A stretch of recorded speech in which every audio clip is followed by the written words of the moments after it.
The police officer handed me the court summons while I was still learning to feed myself again. My left hand shook so badly that the papers slipped through my fingers twice before I could read them. Harassment and criminal stalking. My ex-wife Evelyn was claiming I had been following her across British Columbia for the past 3 months, appearing outside her condo in Victoria, her yoga studio in Nanaimo, even her book club meetings in Duncan. The dates were meticulously documented. March through May 2024, the exact months I had been lying in a hospital bed at Vancouver General, relearning how to swallow after a massive stroke that had nearly killed me. My name is William Thornton. I am 64 years old, and I spent 38 years managing forestry operations across northern British Columbia before my body decided it had enough. The stroke hit me on February 19th, right in the middle of a grocery store in Burnaby. One moment I was reaching for a can of soup. The next, I was on the floor, unable to move the entire left side of my body, unable to speak, unable to do anything except watch the fluorescent lights blur above me as strangers screamed for someone to call an ambulance. The doctors told my daughter Rachel later that I was lucky to be alive. The clot had blocked a major artery in my brain for nearly 7 minutes before emergency responders got my heart beating properly again. Lucky. That word kept echoing in my head during those first terrible weeks when I could not move, could not talk, could barely understand what people were saying to me. If this was luck, I did not want to know what misfortune looked like. But here was the thing that made me laugh when I finally processed what those court papers said. A bitter, broken laugh that came out more like a wheeze because my facial muscles still were not working properly. During every single date, Evelyn claimed I had been stalking her. I had been confined to a hospital bed, monitored around the clock, receiving intensive rehabilitation therapy just to regain basic motor functions. I could not have driven to Victoria. I could not have walked to Victoria. I could barely make it to the bathroom 10 feet from my bed without a nurse holding me up. The lawsuit demanded $300,000 in damages and a permanent restraining order. Evelyn's lawyer had filed in Victoria, which meant I would have to travel there for court proceedings. My neurologist had been very clear that long trips were dangerous in my condition. The stress alone could trigger another stroke. I called my lawyer, David Fong, that afternoon. David had handled my divorce from Evelyn 3 years earlier. It had not been pleasant. After 31 years of marriage, Evelyn had decided she wanted something different. Someone more exciting, she said. Someone who did not spend 6 months of every year in remote logging camps. Someone who was actually present. I could not blame her entirely. The job had consumed me, and by the time I retired at 61, we were more like polite strangers sharing a house than partners. The divorce settlement had been fair. She kept the house in Victoria. I took the cabin near Pemberton and my pension. We split everything else down the middle. No children were caught in the crossfire since Rachel was already 32 and living in Toronto with her own family. The whole thing was civilized, almost businesslike. We had not spoken more than twice since the papers were finalized. "David," I said when he answered, my words still slightly slurred from the stroke damage. "I need you to look at something. Someone has lost their mind." He listened as I read him the allegations. The dates, the locations, the specific claims that I had been photographing Evelyn without her knowledge, leaving threatening notes on her car, calling her repeatedly in the middle of the night. "William," David said carefully when I finished, "this is actually good news." "Good news?" "She is accusing me of criminal harassment. There are charges being discussed." "Good news because you have absolute proof you could not have done any of this. You were in the hospital the entire time. We have medical records, nursing logs, therapy session documentation. This will be dismissed immediately." I wanted to believe him. But there was an envelope included with the court summons that made my stomach turn.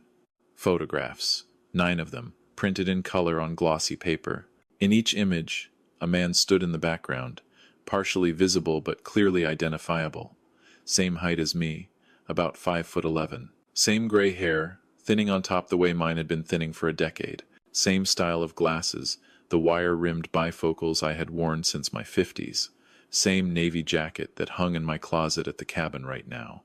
In one photograph, taken outside what looked like a coffee shop in Victoria, the man's face was almost fully visible in profile. The resemblance was disturbing. If I had not known better, I would have sworn I was looking at myself. "She has photographs," I told David. "Someone who looks exactly like me." There was a long pause on the line. Email them to me. We need to figure out who this person is and why they are doing this.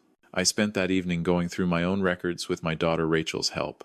She had flown in from Toronto when the stroke happened and had been staying in Vancouver to help with my recovery. We pulled up every digital trace of my hospital stay: admission records, daily nursing notes, physical therapy schedules, occupational therapy assessments, speech therapy sessions. My entire life for those 4 months had been documented in excruciating detail. "Dad," Rachel said quietly as she scrolled through the files, "you were in intensive care for the first 3 weeks. You could not even speak until mid-March. There is no way anyone could think you were running around Vancouver Island." "Someone wants them to think that," I said.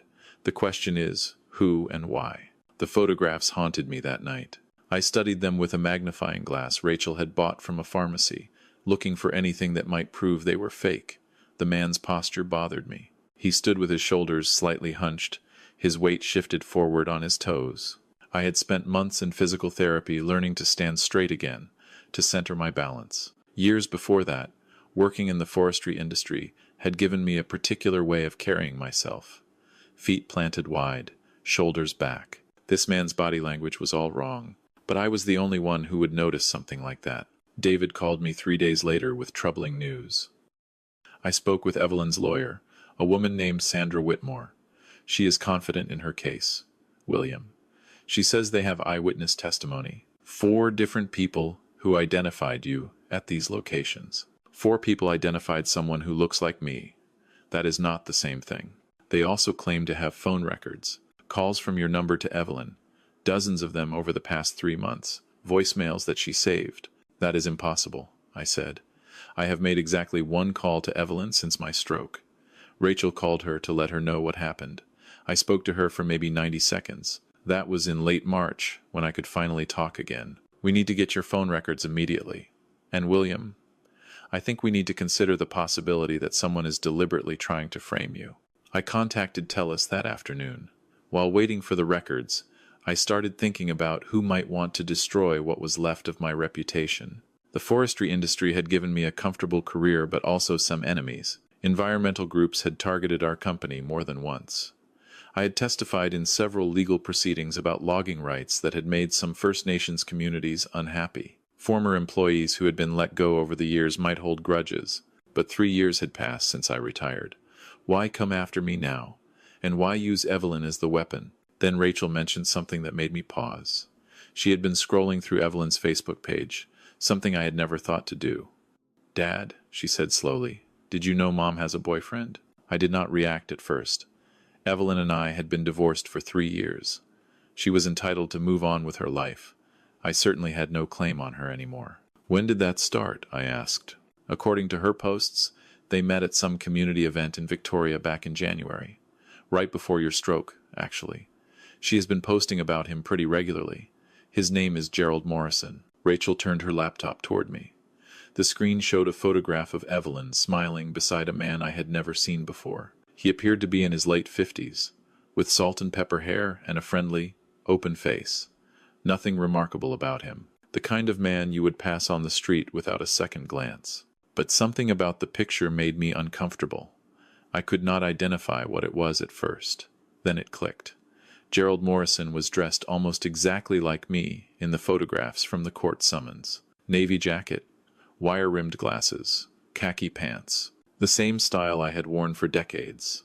The practical uniform of a man who spent his career in industrial settings. "Can you find more pictures of him?" Rachel searched through Evelyn's social media. Gerald Morrison appeared in several photos, always beside Evelyn, always smiling. But his own Facebook profile, when we found it, was sparse. Created only 8 months ago. No friends list visible. No posts beyond a few generic images of Vancouver Island scenery. "This is weird," Rachel said. "It is like this profile was created just to date Mom." I asked her to take screenshots of everything and send them to David. The phone records from TELUS arrived 2 days later. I went through every page with Rachel beside me, checking each entry against the dates in Evelyn's lawsuit. According to my carrier, I had made exactly 1 call to her number during the relevant period, March 27th at 2:14 in the afternoon. Duration, 1 minute and 53 seconds. The call Rachel had facilitated when I was finally able to speak again. No other calls. Nothing even close to the dozens of contacts Evelyn's lawyer claimed to have documented. Someone spoofed your number, David explained when I called him. There are services that let you make calls that appear to come from any number you choose. It is surprisingly easy and surprisingly legal in most circumstances. The technology was designed for businesses, but criminals use it for fraud and harassment all the time. So someone has been calling Evelyn pretending to be me. It appears that way. The cell tower data will prove it. If those calls originated from Victoria while you were in a hospital bed in Vancouver, we can demonstrate conclusively that they could not have come from your actual phone. But who would do this? And why? That is what we need to find out. I have a contact who does private investigation work. Former RCMP officer named Helen Park. I think we should bring her in. Helen Park met me at a coffee shop in Burnaby the following week. She was a small woman in her early 60s with sharp eyes and the careful posture of someone who had spent a career watching people. I showed her everything: the lawsuit, the photographs, Gerald Morrison's thin social media presence, my phone records, my medical documentation. She studied the photographs for a long time, occasionally holding them up to the light or turning them at different angles. "These are not amateur snapshots," she said finally. "The lighting, the angles, the framing, whoever took these knew exactly what they were doing. This was planned." "You think someone hired a photographer?" "I think someone spent considerable time and resources setting you up. The question is why. Tell me about Gerald Morrison." I told her everything Rachel and I had discovered. The recently created profile, the lack of any digital footprint before January, the way he dressed like me in every photograph. Helen made notes and promised to conduct a full background investigation. 4 days later, she called me back. Her voice was grim. "Gerald Morrison does not exist," she said. "What do you mean?" "The social media profile is fake. The photos on his Facebook page are stolen from other accounts or purchased from stock photography sites. I ran facial recognition on every image. None of them match any real person in any database I can access." "So who is Evelyn dating?" "That is the interesting part.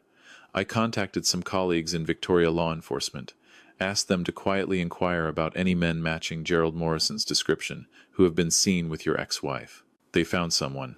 Helen paused. "His name is Victor Baxter, age 61.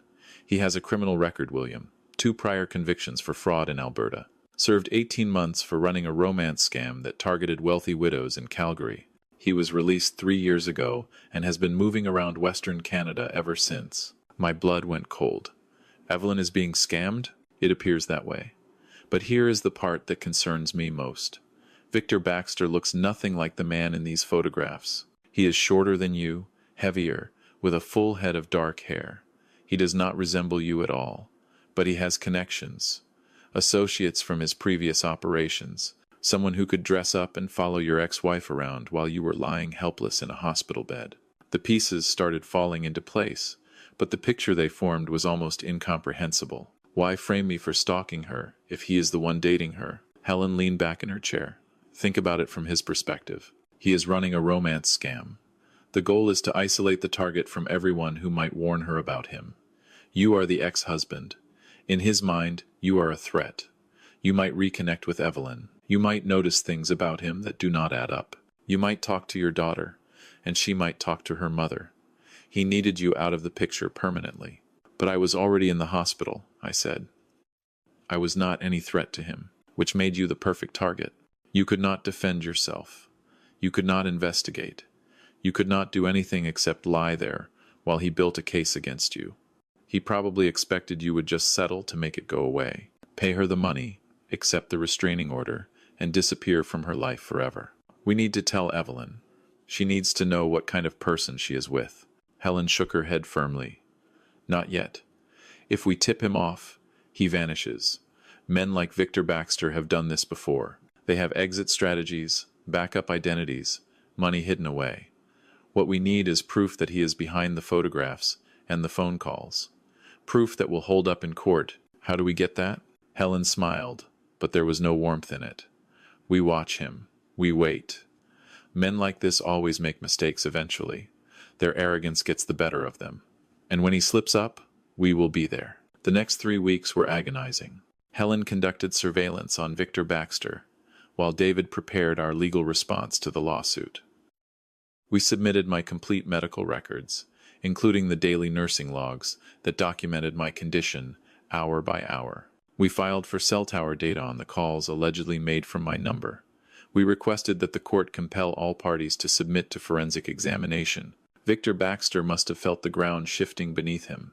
According to Helen's surveillance reports, he had become increasingly agitated, making frequent trips between Victoria and Vancouver, meeting with unknown individuals in parking lots and coffee shops. Then he made his mistake. Helen called me on a Wednesday afternoon, her voice tight with excitement. "I have him," she said. "Got him on camera this morning, entering a theatrical supply store in Vancouver. He purchased a gray wig, wire-rimmed glasses, and a navy jacket. I have the receipt." The clerk remembered him because he paid cash and seemed nervous. "That is not enough, is it? By itself? No. But, combined with everything else, it is damning. David is arranging a meeting with Evelyn's lawyer. We are going to lay out everything we have and see how they respond." The meeting took place at Sandra Whitmore's law office in Victoria. David had insisted I attend, despite my doctor's concerns about the travel. "You need to be there," he said. "She needs to see you. See what they have done to you." Rachel drove me across on the ferry. The trip was exhausting, and by the time we reached Victoria, my left side was throbbing with the familiar pain that the stroke had left behind. The conference room on the 15th floor overlooked the inner harbor. Evelyn was already there when we arrived. She looked older than I remembered, thinner, with new lines around her eyes that had not been there 3 years ago. She did not meet my gaze. Beside her sat a man I recognized from Helen's surveillance photographs, Victor Baxter. He was shorter than me, as Helen had described, with a heavy build and a full head of dark hair that was clearly dyed. He looked nothing like the figure in those stalking photographs, nothing like me at all. "This is my partner, Gerald," Evelyn said stiffly. "He has been supporting me through this difficult time." David laid out our defense methodically. The medical records, the nursing logs, the physical therapy documentation proving I could not walk more than a few steps unassisted until late May. The phone records showing only one call to Evelyn's number. The cell tower analysis proving that the other calls had originated from Victoria, not Vancouver. Evelyn's face went pale as David spoke. She kept glancing at Victor, but he maintained his expression of concerned sympathy, occasionally patting her hand reassuringly. "Miss Whitmore," David said, "someone went to considerable effort to make it appear my client was harassing your client. Someone who researched his appearance, copied his style, and used technology to fake phone calls. This is not a case of mistaken identity.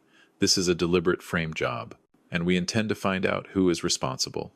"That is an outrageous accusation," Sandra replied, but her voice had lost its earlier confidence. "Is it? We have surveillance footage of your client's partner purchasing items consistent with the disguise worn by the man in these photographs. A gray wig, wire-rimmed glasses, a navy jacket, purchased 3 weeks ago at a theatrical supply store in Vancouver. We have the receipt, the store's security footage, and a statement from the clerk." The room went silent. Victor's hand tightened on Evelyn's, but his expression flickered. Just for a moment, a flash of something cold and calculating beneath the warm facade. "I do not know what you are talking about," he said smoothly. "I have never been to any theatrical supply store." "Then you will have no objection to providing your fingerprints for comparison with those found on the receipt," David said, "or submitting to a comprehensive background check. Surely if you have nothing to hide, you would want to help clear this up." Victor's mask cracked further. "I do not see why I should submit to anything. I am not the one being accused of stalking." "No," I said, speaking directly to him for the first time. "But you are the one who did it." The room erupted. Sandra demanded we retract the accusation. Evelyn looked between Victor and me, confusion and fear warring on her face. Victor stood up abruptly, his chair scraping against the floor. "This is ridiculous. Evelyn, we are leaving." But before he could move, the door opened. Helen Park stepped into the room, followed by 2 Victoria police officers. "Victor Baxter," she said calmly, "also known as Gerald Morrison, also known as Vincent Bradley, wanted in Alberta for violation of parole conditions. There is also the matter of outstanding fraud charges in Saskatchewan that we should discuss." Victor lunged for the door on the opposite side of the room, but the officers were faster. In seconds, they had him against the wall, his arms twisted behind his back. "Evelyn had nothing to do with this," Victor shouted as they cuffed him. "She did not know anything. I was protecting her from him. He is the threat. He was going to take everything from her. Evelyn stared at him, her face ashen. "Gerald," she whispered. "What are they talking about? What is happening?" "My name is not Gerald," he snapped. "And you were supposed to be worth more than this." They led him out in handcuffs. Through the glass walls of the conference room, I watched the officers escort him toward the elevator.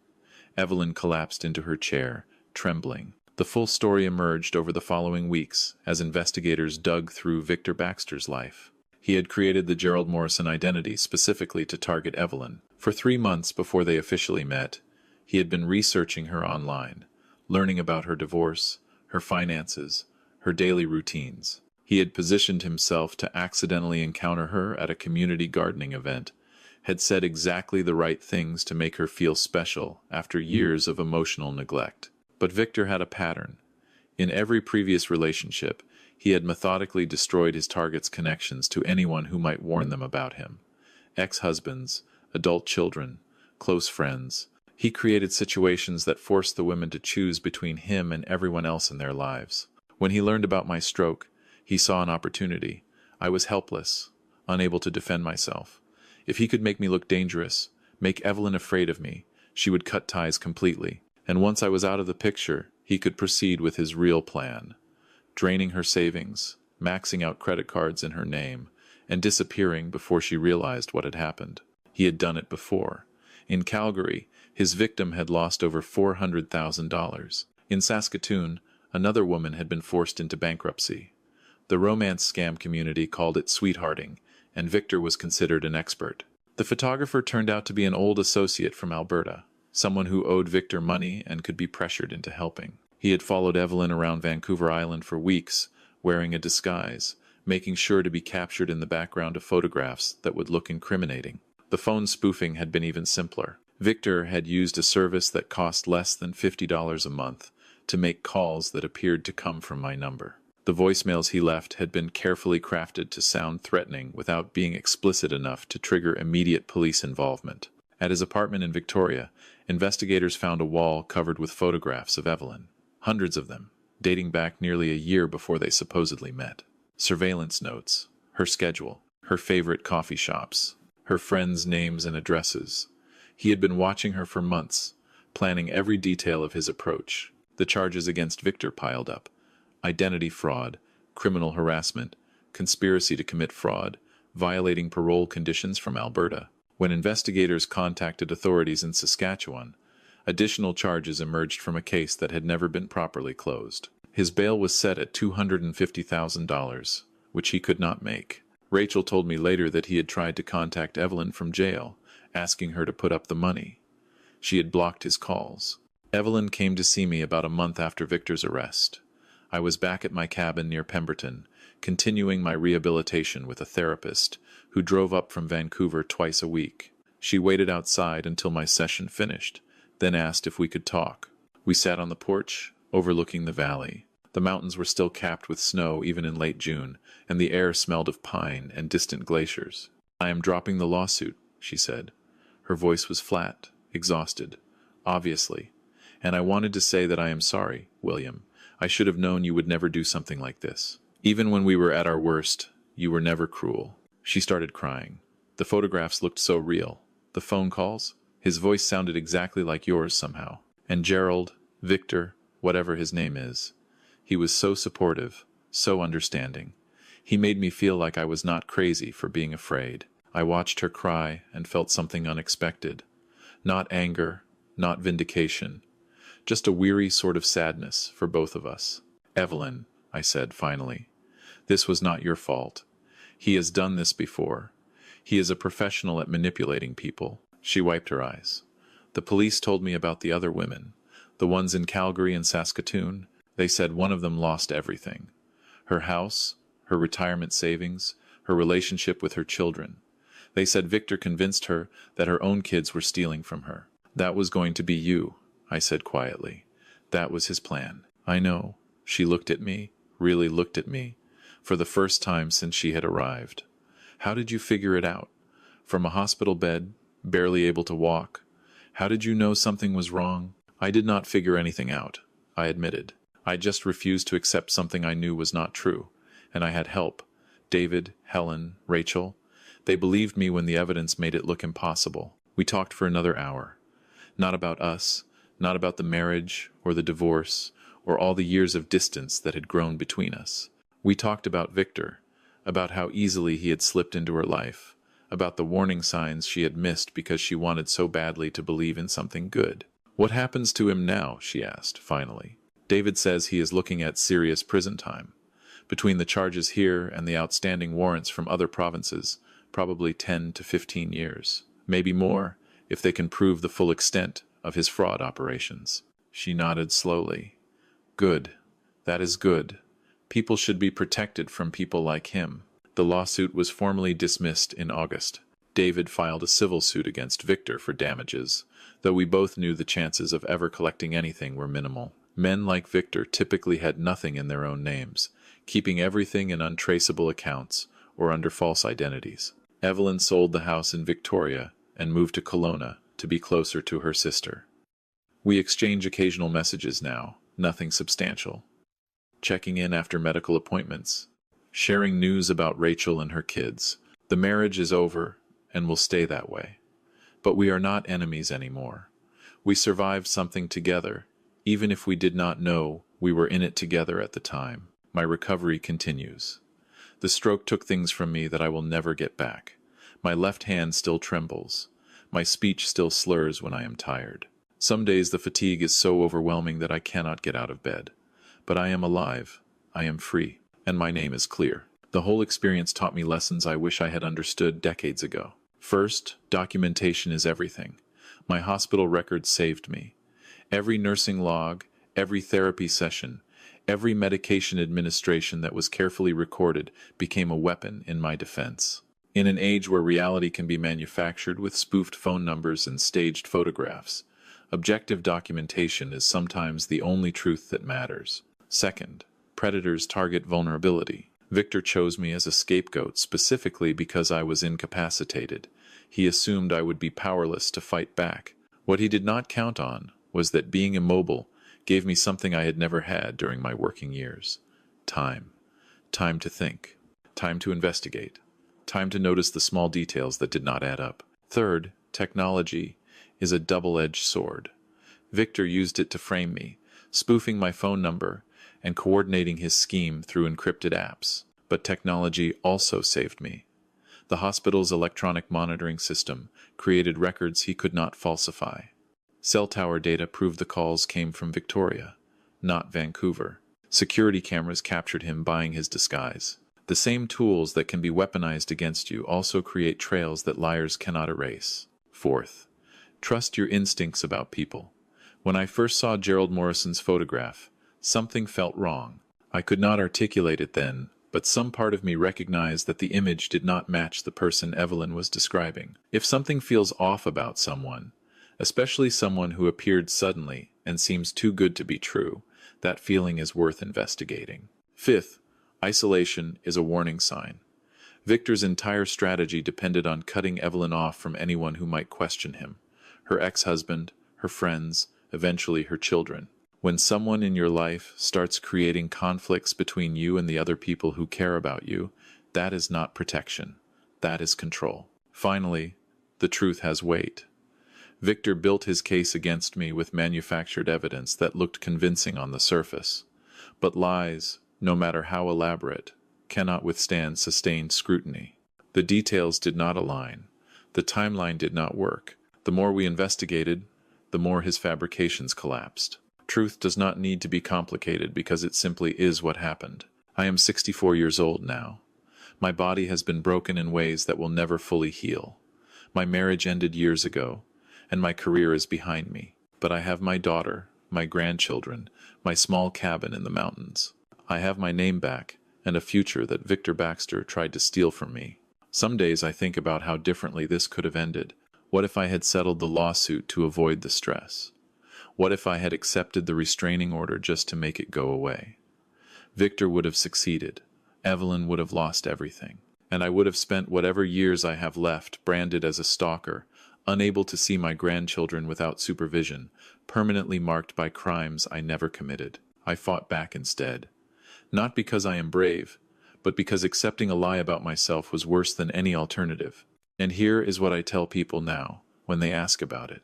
The truth is worth defending even when everyone else believes the lie. Especially then. Because if you will not stand up for your own reality, no one else can do it for you. Victor Baxter is in prison now, facing charges that will keep him there for years. Evelyn is rebuilding her life in Kelowna, and I am sitting on my porch in the mountains, watching the sun set behind peaks that have stood unchanged for millions of years, grateful beyond words that I am still here to see it. The stroke nearly killed me. The false accusations nearly destroyed what was left. But I survived both. And survival teaches you something important. Life is fragile, truth is precious, and the people who try to take either one from you deserve to face consequences for their actions. Not every story ends with justice. I know that. Some victims never find the proof they need. Some predators never face their reckoning. But in my case, the system worked. The evidence held. The liars were exposed. And that knowledge, that truth, can prevail when you fight for it, is something I will carry with me for whatever time I have remaining.